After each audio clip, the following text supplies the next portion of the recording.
ولید کا مروان سے مشورہ۔ یزید کے اس حکم نامے کے ملنے سے ولید بہت گھبرا گیا، کیونکہ وہ ایک رحم دل اور خاندان نبوت کی تعظیم و احترام کرنے والا گورنر تھا، اور یزید کے حکم کی تعمیل اس کے لیے مشکل تھی۔ وہ جانتا تھا کہ ان حضرات سے یزید کے لیے بیعت لینا آسان نہیں، اس لیے اس نے مشورے کے لیے اپنے نائب مروان بن حکم کو بلوا بھیجا اور ساری صورتحال سے آگاہ کیا۔ مروان چونکہ سخت مزاج اور سنگ دل شخص تھا، اس نے کہا کہ ان تینوں کو اسی وقت بلائیں اور بیعت کے لیے کہیں، اور اگر وہ بیعت کر لیں تو بہتر، ورنہ تینوں کو قتل کر دیں، اور اگر تم نے ایسا نہ کیا تو امیر معاویہ رضی اللہ تعالیٰ عنہ کی موت کی خبر ہو جانے پر وہ تینوں الگ الگ مقام پر جا کر مدعی خلافت بن کھڑے ہوں گے، اور پھر ان پر قابو پانا مشکل ہو جائے گا۔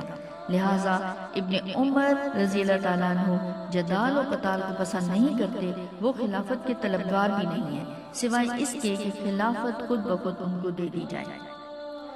مروان بن حکم وہ شخص ہے کہ جب اس کی پیدائش ہوئی اور حضور نبی اکرم صلی اللہ علیہ وآلہ وسلم کی خدمت میں تکنیک یعنی کوئی چیز چبا کے نرم کر کے اس کو کھلانے کے لیے لایا گیا، تو حضور نبی اکرم صلی اللہ علیہ وآلہ وسلم نے فرمایا، یہ گرگٹ کا بیٹا گرگٹ ہے۔ اور بخاری، نسائی، ابن ابی حاتم اپنی تفسیر میں روایت کرتے ہیں کہ حضرت عائشہ صدیقہ رضی اللہ تعالی عنہا نے فرمایا، حضور نبی اکرم صلی اللہ علیہ وآلہ وسلم نے مروان کے باپ حکم پر لعنت فرمائی، جبکہ مروان صلب پدر میں تھا۔ پدر باپ کو کہتے ہیں، یعنی کہ باپ میں ابھی آنے والے بچے کا نطفہ موجود تھا، اور وہ ماں کے پیٹ میں بچے کے وجود میں آ کر پرورش پانے کے مراحل میں بھی نہیں آیا تھا، تو بھی اللہ کی لعنت سے حصہ پانے والوں میں سے وہ ہوا۔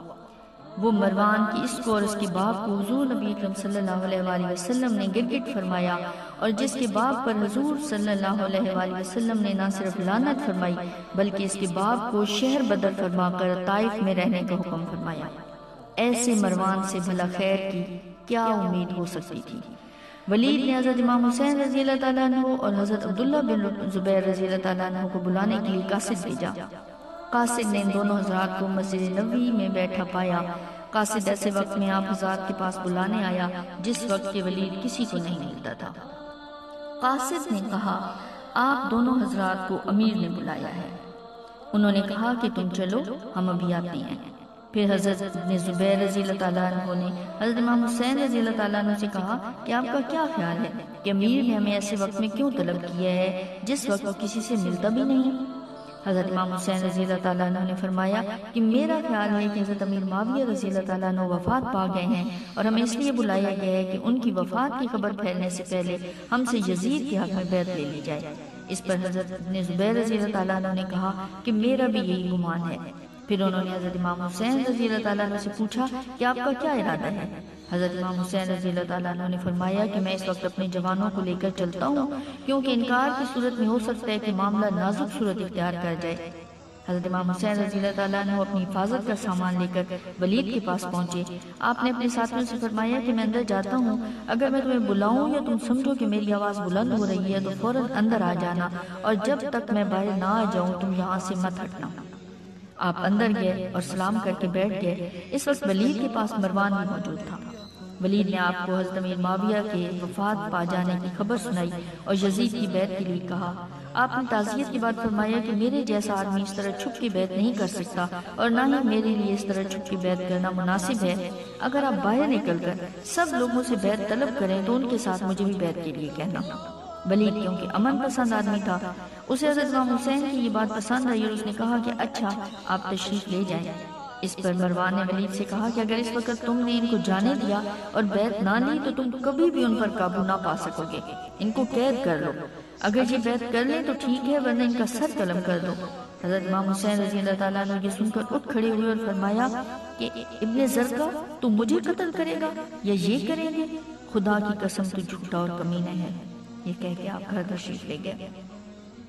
آپ کے تشریف لے جانے کے بعد مروان نے ولید سے کہا، تم نے میرا قتل کا مشورہ نہ مانا، اب تم کبھی دوبارہ ان پر قابو نہ پا سکو گے۔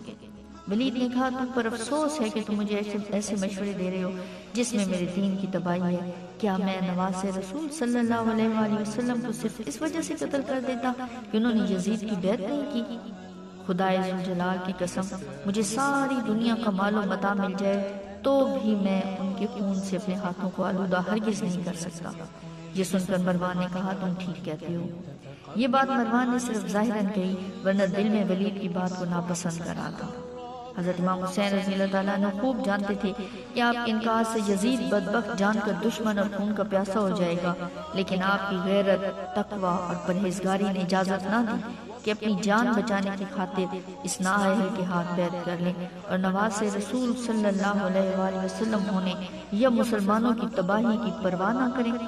اگر آپ یزید کی بیعت کر لیتے تو آپ کی بڑی قدر و منزلت کرتا اور دنیا کی بے شمار دولت آپ کے قدموں میں ڈھیر کر دیتا، لیکن یزید کی بدکاری کے جواز کے لیے آپ کی بیعت کرنا سند ہو جاتی اور اسلام کا نظام درہم برہم ہو جاتا اور دین میں ایسے فساد برپا ہوتے کہ جس کا دور کرنا صرف مشکل ہی نہیں ناممکن ہو جاتا۔ بہرحال آپ نے یزید کی بیعت سے انکار کیا، آپ اس کی بیعت کے لیے تیار نہ ہوئے۔ شام کے وقت ولید نے پھر حضرت امام حسین رضی اللہ تعالیٰ عنہ کے پاس آدمی بھیجا۔ آپ نے فرمایا کہ اس وقت تو میں نہیں آ سکتا، صبح ہونے دیں، پھر دیکھتے ہیں کہ کیا ہوتا ہے۔ ولید